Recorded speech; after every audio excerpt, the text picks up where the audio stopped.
Good morning children. आज एक mathematics का ऐसा प्रॉब्लम लेंगे जो काफ़ी आगे तक जाने के बाद लोगों को अगर समझ में नहीं आया है तो बहुत परेशानी देता है। वो है लॉज ऑफ एक्सपोनेंट्स, इंग्लिश में लॉज ऑफ एक्सपोनेंट्स, और इसको पावर भी बोलते हैं।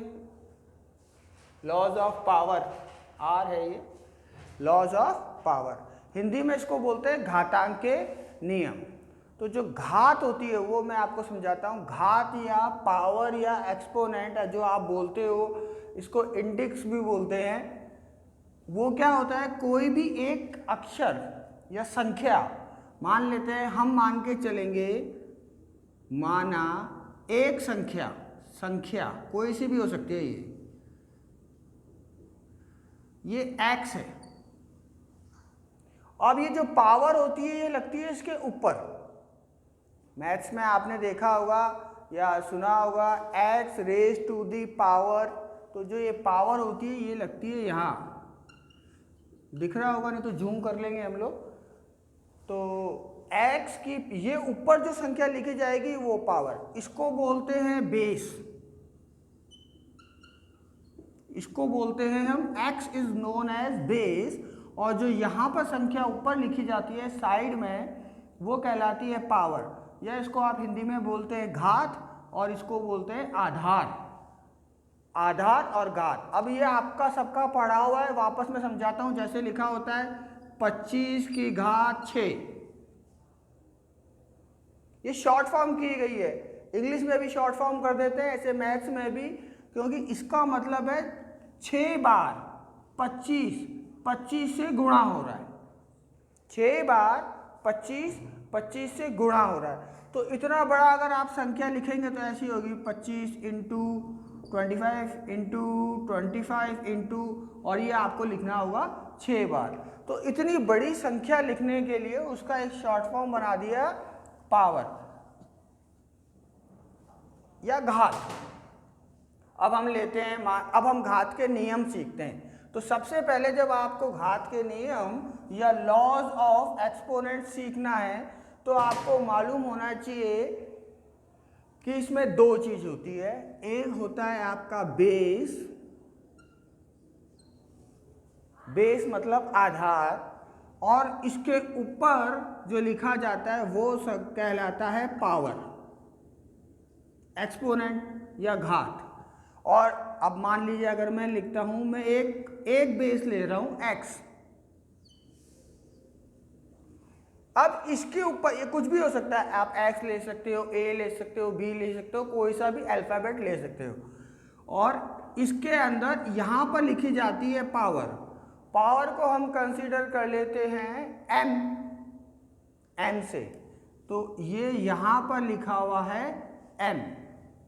तो इसके अंदर बेस क्या हुआ, बेस हो गया x, पावर m, यानी कि आप इसको अगर इंडिकेट करना चाहें तो ये तो हो गया आधार, और ये जो m है ये हो गया घात। तो ये आपको, अब इनमें हमने इंग्लिश के अल्फाबेट्स में से लिया है तो इसको आप कुछ भी कंसीडर कर सकते हैं। It can be 25 raise to the power. ऊपर जो घात लगाएंगे उसको बोला कैसे जाएगा, रेज टू दी पावर, और m का मान हम मान लेते हैं 4। क्लियर हो गया? ये क्या है, बेस। ये है बेस और ये है पावर, इसकी घात। तो 25 रेज टू दी पावर 4, इस तरह से इसको बोला जाएगा। अगर आप किसी को डिक्टेट कर रहे हैं या आप किसी को समझा रहे हैं तो इस तरह से ये डिक्टेट होगा। अब ये पावर कई जगह पर लगेगी और उसके लिए कुछ लॉज बने हुए हैं। मैथ्स की सबसे बड़ी खास बात है, मैथ्स में हर क्यों का जवाब होता है। मैथ्स में हर क्यों का जवाब आपको मिलेगा। तो पहला इसका नियम है कि कोई भी संख्या, कोई भी नंबर अगर दिया हुआ है तो उसके ऊपर कंसीडर किया जाता है पावर 1। अब हमने संख्या पकड़ी थी x, हमने जो यहाँ संख्या पकड़ी थी अभी जो समझाया था उसमें बेस था x। अब इसको आप इक्वल्स टू कर सकते हो x की पावर 1।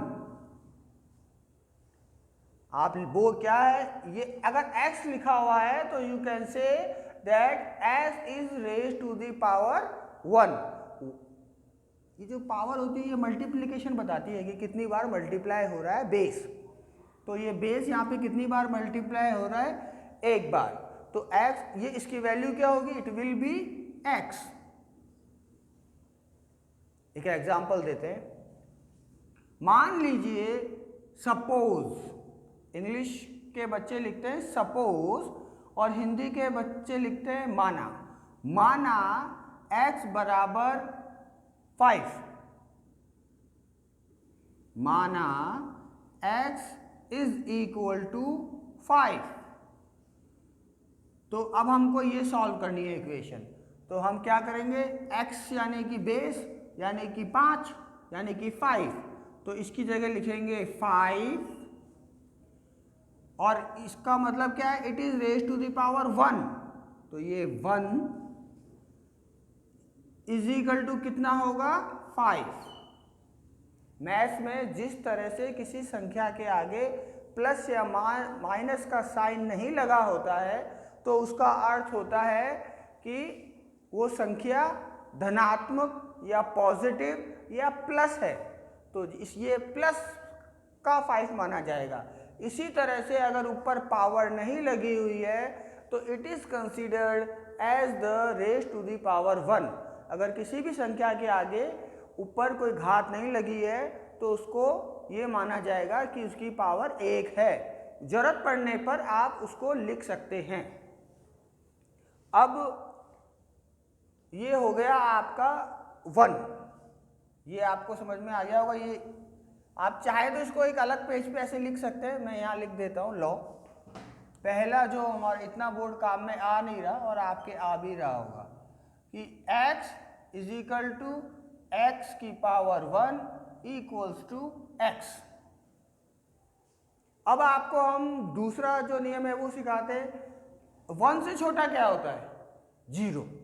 तो दूसरा जो नियम है आपका वो है x की पावर 0। कहीं पर भी अगर आपको x के ऊपर पावर 0 मिलती है और you can say x raise to the power 2,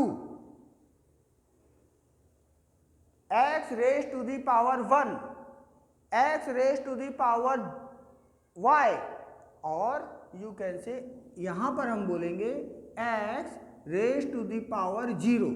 ये 0 है, कंप्यूटर में 0 ऐसे लिखते हैं। तो x raise to the power 0, इसकी वैल्यू क्या होगी, खेल सारा पावर का ही है। x की घात 0, x की घात 0, x raise to the power 0 is equal to 1। ये बड़ा रोचक है। किसी भी संख्या के ऊपर अगर आप घात 0 लगा दोगे तो उसका मान हो जाएगा 0।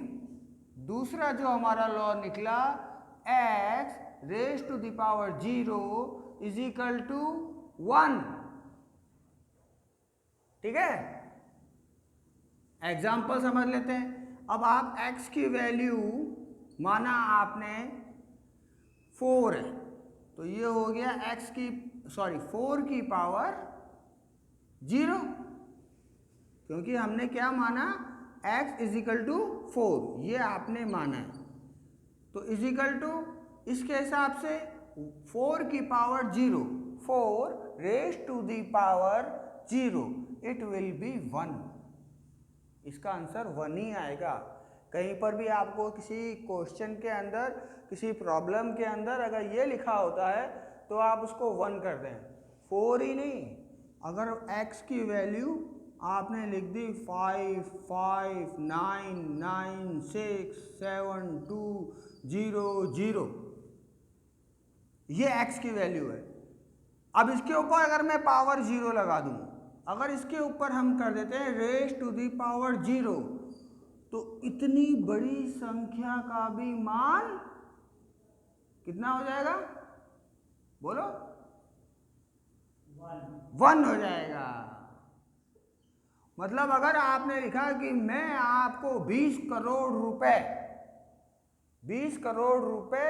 रेज टू द पावर 0 दूंगा, तो 20 करोड़ रुपए रेज टू द पावर 0 ये इज इक्वल टू 1 हो जाएगा।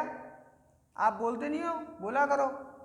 ये क्या हो जाएगा, अगर कुछ भी हो यहां पर, करोड़ हो, अरब हो, बिलियन हो, इवन 0 की पावर 0 लगी है तो इट विल बी 1। बड़ा इंटरेस्टिंग है ना। तो किसी भी संख्या के आगे अगर हम 0 लगा देंगे, ऊपर रेज टू द पावर 0 कर देंगे, तो इट्स की वैल्यू क्या हो जाएगी, 0। तो लॉ ऑफ एक्सपोनेंट का दूसरा लॉ हमने यहां लिख दिया। ठीक है, ये थोड़ा सुंदर बना देते हैं। अब थर्ड लॉ, अब लॉज ऑफ एक्सपोनेंट या घातों के नियम के अंदर हम घात लगा रहे हैं। हमने पहले कुछ भी नहीं लगाया, यानी कि ये 1 था, तो it will be considered as a base only, आधार ही मान्य होगा। फिर हमने लगाया पावर 0। अब एक पावर और जाते हैं ऊपर, वो लगाते हैं, इनको मिटा ही देते हैं, x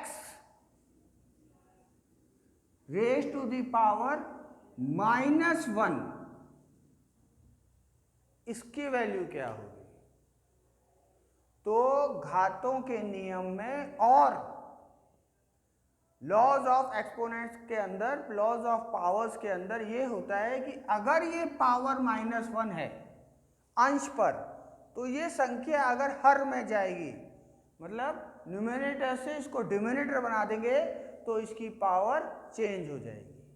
कई बार हम जब मैथ्स के सम कर रहे होते हैं तो हमको नीचे से संख्या ऊपर लानी होती है, तो आप ला सकते हो। फॉर एग्जाम्पल x की पावर -1 विल बी 1/x। अब पावर तो 1 ही है, बट ये नीचे आके किसकी हो गई, प्लस के 1 की।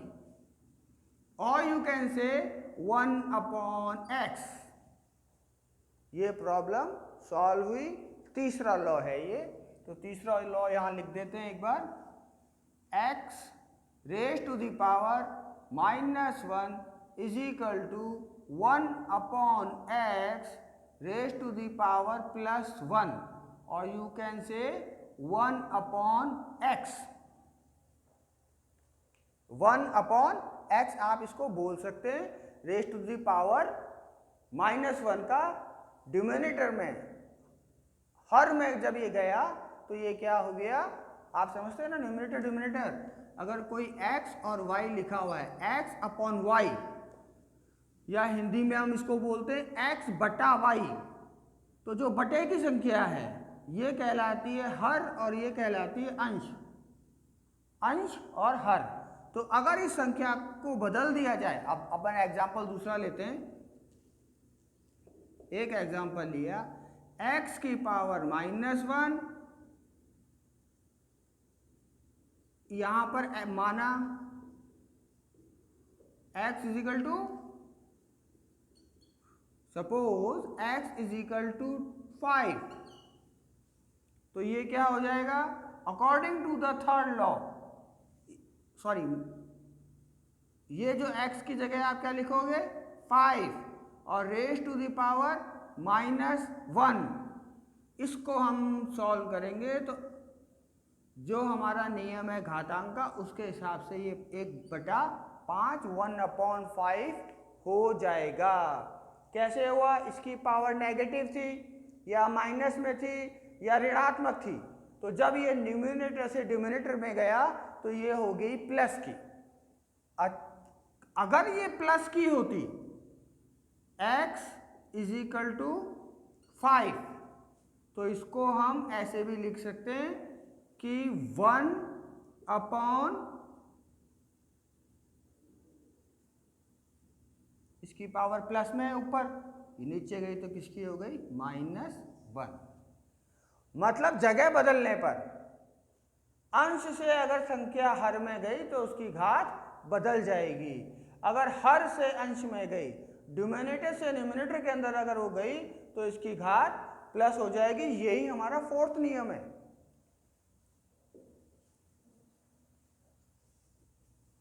दे देते हैं, फिर थोड़ी देर बाद दूसरा वीडियो बनाएंगे, उसके अंदर करेंगे।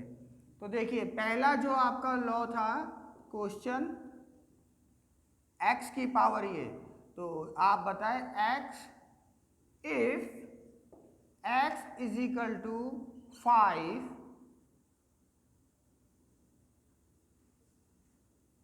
तो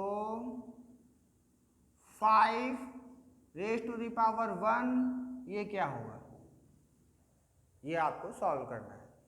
एक एग्जांपल मैंने दिया 2 5 7 0 0 raise to the power 0 is equal to क्या होगा।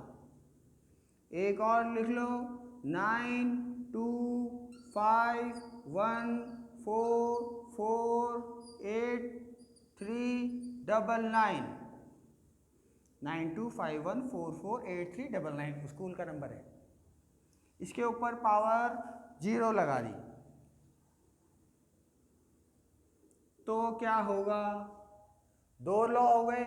तीसरा लॉ है आपका कि 72 रेज टू द पावर -5 और इसका आंसर क्या होगा। आप ये तीनों सॉल्व करें और इससे संबंधित और भी अगर आपको सम्स मिलते हैं कुछ, खुद ही बना के आप इसको सॉल्व करें, ताकि ये बार बार आपको पेज बदल के या जहां आप लॉज लिख रहे हो लॉज ऑफ एक्सपोनेंट वहां नहीं जाना पड़े, ये कंठस्थ हो जाए। और कंठस्थ यानी कि ये आपको बाय हार्ट अगर करने हैं तो इसको आपको प्रैक्टिस करनी पड़ेगी। Thank you.